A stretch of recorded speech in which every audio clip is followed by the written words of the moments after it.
Greetings from one of the great cities in America, San Diego, and the Jenny Craig Pavilion, site of the West Coast Conference Game of the Week, featuring San Diego, the Toreros hosting the BYU Cougars. But first, we welcome you to the WCC This Week.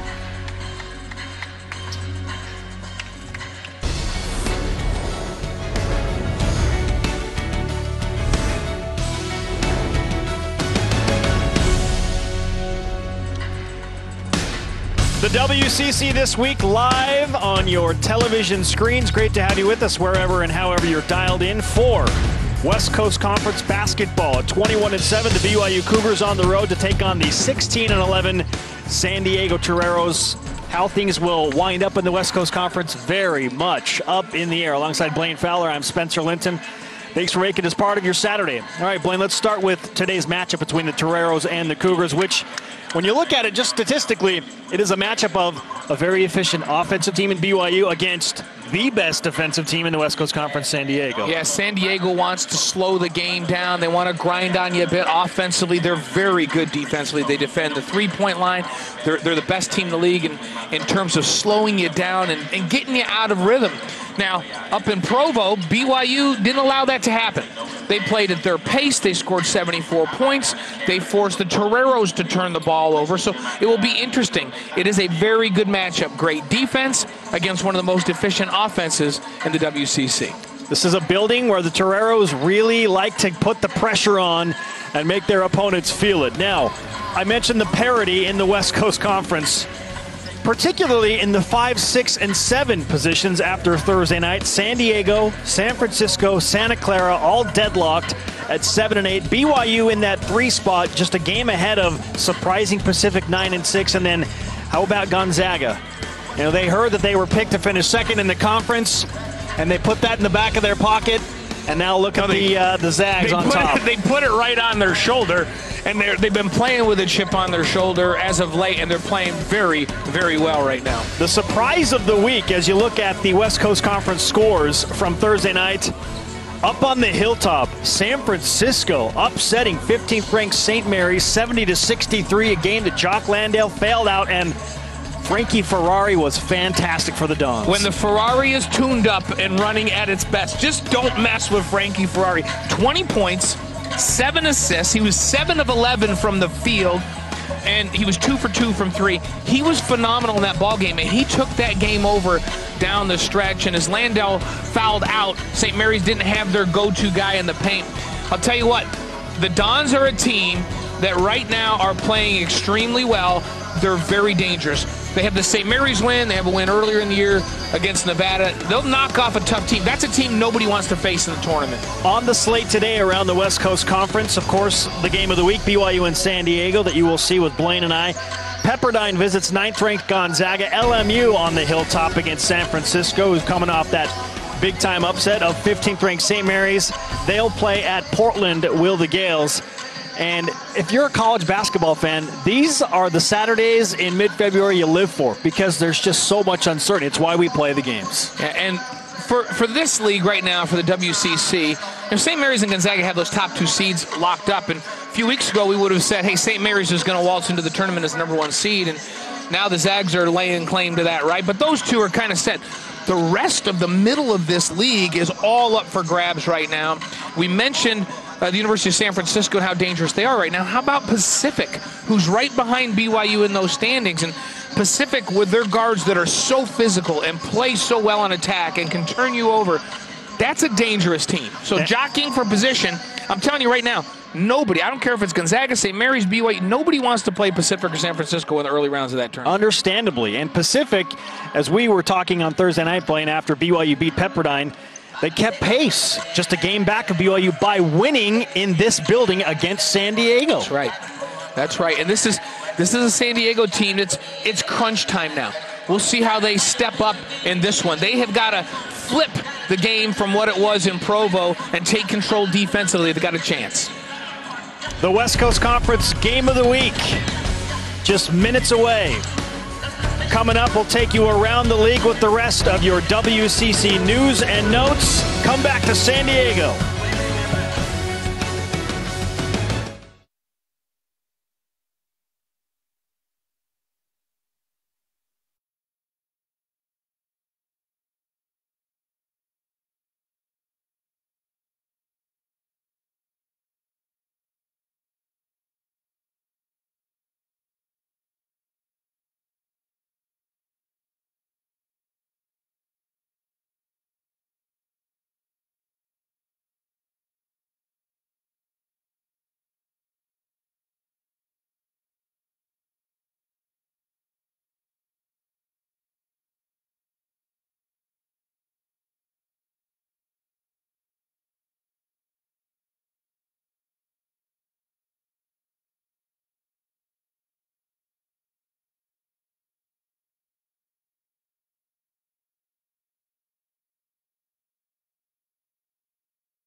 In beautiful and sunny San Diego, California, we welcome you back as we preview our West Coast Conference Game of the Week.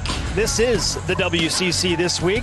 Alongside Blaine Fowler, I'm Spencer Linton. Of course, the Cougars and Toreros will tip off here from Jenny Craig Pavilion in just about 20 minutes.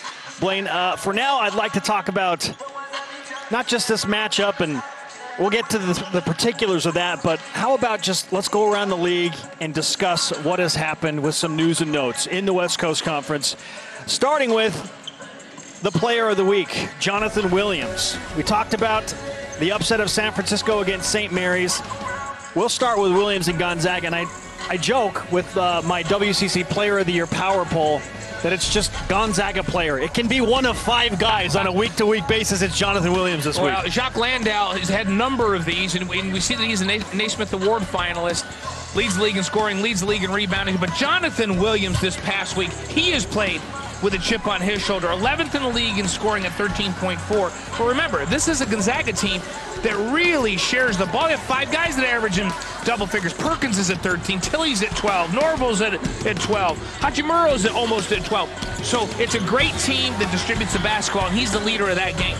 5th in the league in field goal percentage at 55%. Phenomenal. 4th in the league in rebounding at 7.9, averaging 1.5 assists. He just gets it done. The most complete player on that Gonzaga team right now. And he's leading that group of guys that, as we've mentioned, they've got something to prove right now. People said they couldn't do it. They start talking St. Mary's. These guys, they got upset. They're playing with a chip on their shoulder. A double-double machine, Jonathan Williams. As we look at the leading scorers in the conference currently, Jacques Landale, just under 22 points a game. The field goal percentage is out of this world, 65+%. And number 1 in the league in field goal percentage, number 1 in rebounding, number 1 in defensive rebounding. And then 2 of the guys that we'll see here in this matchup this afternoon are 2 and 3, right close, battling in their own team for the team's leading scorer, as Elijah Bryan at 17.9, Yoeli Childs at 17.7. What a great outside and inside 1-2 punch that BYU has. And then KJ Fagan comes in at 4th in the league. On the ladies' side in the West Coast Conference, Gonzaga unbeaten until last week. They went to Moraga and got beat up by St. Mary's. The Gales tied with BYU for that number 2 spot at 10-5. San Francisco, LMU in the 4 position, respectively tied. Pacific, San Diego there.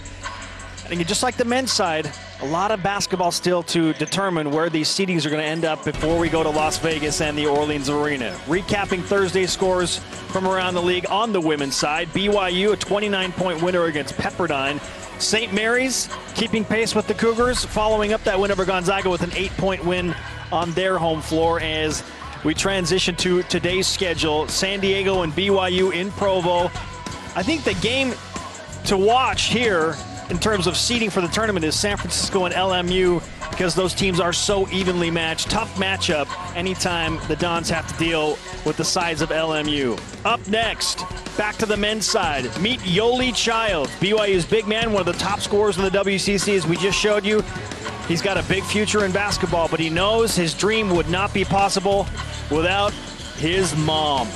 Stay with us. Put me and my brother ahead of herself. And having the person you look up to the most tell you, I know that you can accomplish your dreams, I know you can do this, it just helps you out a ton and gives you that confidence you need to succeed.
They're really passionate about. The man I am today is literally because of the effort she put in and the sacrifices she made for me.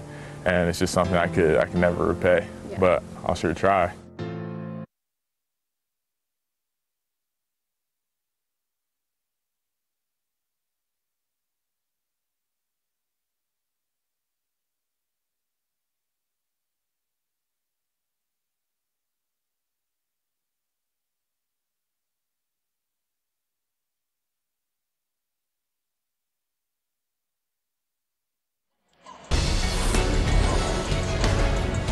The WCC This Week continues live from San Diego, California. Great to have you with us. Our game of the week, just under 20 minutes from tipping off. BYU at 21-7 on the road to take on San Diego. The Cougars looking for a third consecutive win overall and still trying to figure out these road venues since they've joined the West Coast Conference. Yoeli Childs hopefully going to escape this building with a win today, turning heads in his sophomore year at BYU, and he has a sight set on playing hoops at the next level. But as WCC correspondent Sammy O'Brien tells us, none of this would be possible without a ton of help from his amazing mom.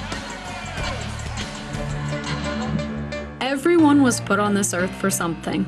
For BYU forward Yoeli Childs, it's this. Yoeli! Holy Yoeli!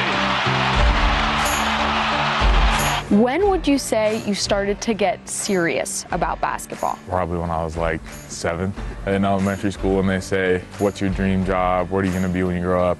I always wrote an NBA All-Star. And it's the classic story where your teacher, all right, pick something more realistic. And I'm just like, no, this is what I'm going to do. And the woman behind Yo's driven spirit, his mother, Kara. My mom would drive me to practice every day. She would drive, it was like a 30-minute drive. She would drive up there, wait for an hour and a half, 2 hours, however long the practice was, and then drive me home. So it was taking like 3 hours out of the day. So finally she was like, we should just move up there. So we just found a team that worked for him and made every possible effort that we could to get him where he needed to be when he needed to be there. Kara even changed careers, becoming a teacher because the schedule aligned with her 2 sons. This meant more time helping her boys pursue their dreams. I just think it's really important to be passionate about something, and if there's any way possible for me as a parent to help him reach his dream, then I'm going to do that. She's always put me and my brother ahead of herself. And having the person you look up to the most tell you, I know that you can accomplish your dreams, I know you can do this, it just helps you out a ton and gives you that confidence you need to succeed. And that success was looming as the number 4 prospect in the state of Utah, but Childs had a big decision at hand. How did you hear about Yoeli, and when did you start recruiting him? We knew about him. He was a star in the state for years, but we were recruiting a couple other guys on his AAU team. I just kept telling my assistants when I'd leave the game, I said, hey, you know, the guy that we really should be recruiting is that guy. That's the one that we really want. And I honestly had been encouraging him to go out of state just because I think it would be a good experience to see different parts of the country and to experience a different environment. BYU just ended up being the perfect fit for me. I think their relationship and their family paid real dividends for us. How big of a factor was it to have your mom being so close here, to be able to come to all the home games at the Marriott Center? I thought about that a little bit, but I didn't realize how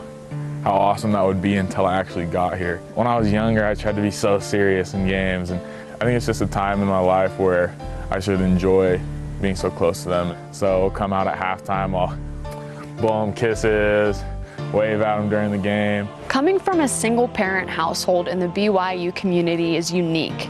Did you ever feel like it was different? No. I mean, obviously there's a large influence here at the LDS Church, and so there's a lot of families with the mom and dad here. And I think that's what kind of brings the family together is, you know, the mom's support of both of, you know, the things that they're really passionate about. The man I am today is literally because of the effort she put in and the sacrifices she made for me, and it's just something I could never repay, but I'll sure try. Great stuff on the sophomore star, Yoeli Childs. 13 double-doubles this season. He's scored 20-plus now in 10 games.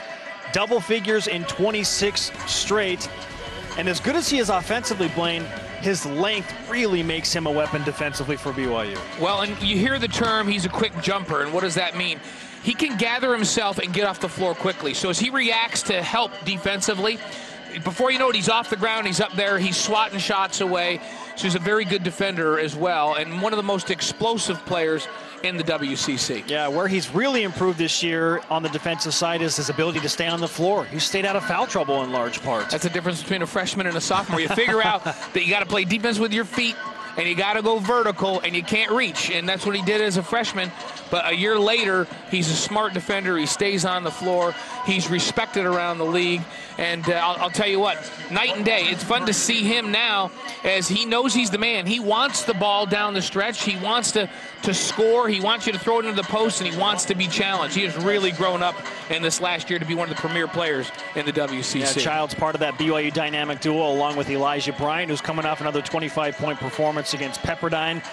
The Cougars will look to try and get it done with that duo against the best defensive team in the West Coast Conference, San Diego. Blaine Fowler has very painstakingly gone through the notes and the numbers. He will tell us the way that BYU can get it done on the road against the Toreros with our keys to the game for the Cougars and how San Diego can turn things around against BYU to even up this season series. Our preview up next in our West Coast Conference Game of the Week.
This is the West Coast Conference this week in San Diego, California.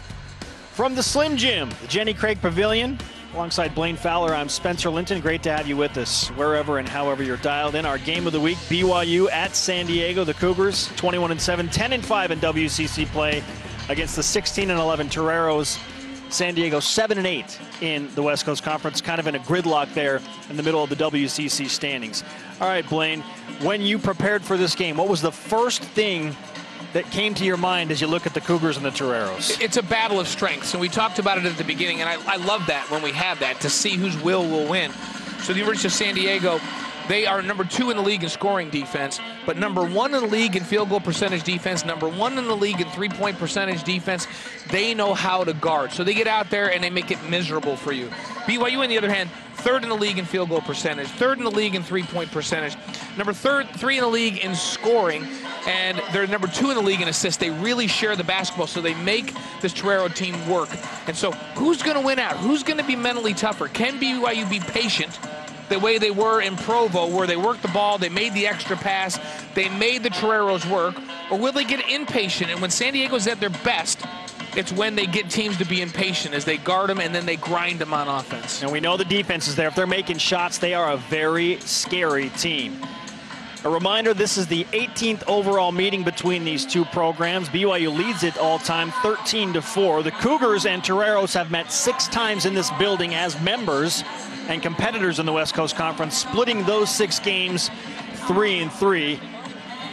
BYU trying to take it above 500 in this building as a member of the West Coast Conference. Rewind to the last time these teams met, and when, as I mentioned, when San Diego's making shots, particularly three-pointers, I don't care who they're playing. They can beat anybody. They're good enough defensively to beat anybody. The problem in this game for the Toreros was they got a little bit of their own medicine from BYU. BYU defended well. They forced 16 turnovers, 12 steals for the Cougars, and we're seeing a lot of offense, and these were points were scored, but it was on the defensive end where BYU won it, and they were aggressive offensively. BYU was plus 11 in the number of free throws that they took in this game. BYU ended up 17 of 25 from the free throw line. BYU outshot the Toreros. Three-point game was fairly even, but the big thing that jumps out is the turnovers and the points off of turnovers. Priority one for the Toreros is take care of the basketball and win that turnover margin battle in this ball game. That could flip this thing if they can do that in this ball game. Yeah, breakout game for TJ Haas. He had 24 points in that first matchup against San Diego. Haas went a little bit quiet after he had been so good over the last few games for BYU, averaging 20.6 coming into the Thursday game against Pepperdine. But then he gave way to Yoeli Childs and Elijah Bryant. That's kind of the wild card about this team, is any one of those three guys can go nuts. Yeah, and Elijah Bryant is a go-to guy for BYU. He's proven that in back-to-back overtime meetings. He has been so solid, 17.9 points a game, leads this team. He's top 10 in this league in 9 statistical categories. That is phenomenal. He just does a little bit of everything, and he's way underrated as a rebounder. He's number 2 in the league in scoring at 17.9, but he's 8th in the league in rebounding from the guard line at 6.5, and he's the best free throw shooter in the conference at 87%. Phenomenal player, does it all for BYU, and he is really the go-to guy. Our player to watch for the San Diego Toreros is the transfer, Isaiah Wright, just under 14 points a game. He's at 5.5 assists. He's a guy that Lamont Smith relies on heavily to bring experience, swagger, and moxie to this program. Again, a guy that does everything for his team. 8th in the league in scoring, and he has number 3 in the league in assists per game at 5.5. He's the engine that makes this team go, and he's also their point guy on defense, the guy that gets them going emotionally defensively, averaging 1.4 steals a game. That's also good for 3rd in the WCC. So he's a guy that has to play well if the Toreros have a chance in this one. And we'll see him on Elijah Bryant a little bit. We'll see him on TJ Haas on switches. He'll get both of those. He's got to play great lights-out defense, and he's got to get this team into their stuff and make them be patient in this game. Yeah, the Toreros started very quickly this season. They got some notable wins on their resume, doing it defensively.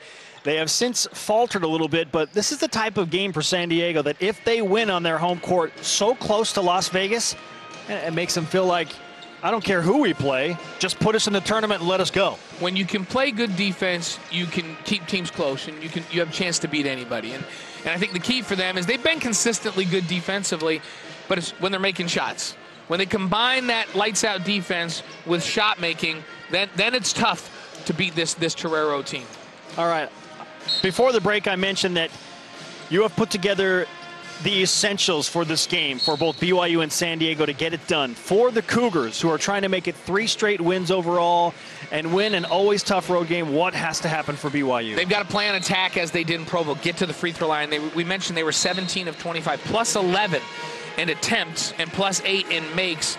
But they need to be better than the 68% they shot from the free throw line. This is the 2nd best team in the league in free throw shooting, right behind St. Mary's. And 68 is not good enough. They should shoot 75. That's the key for them. Be aggressive, get to the line.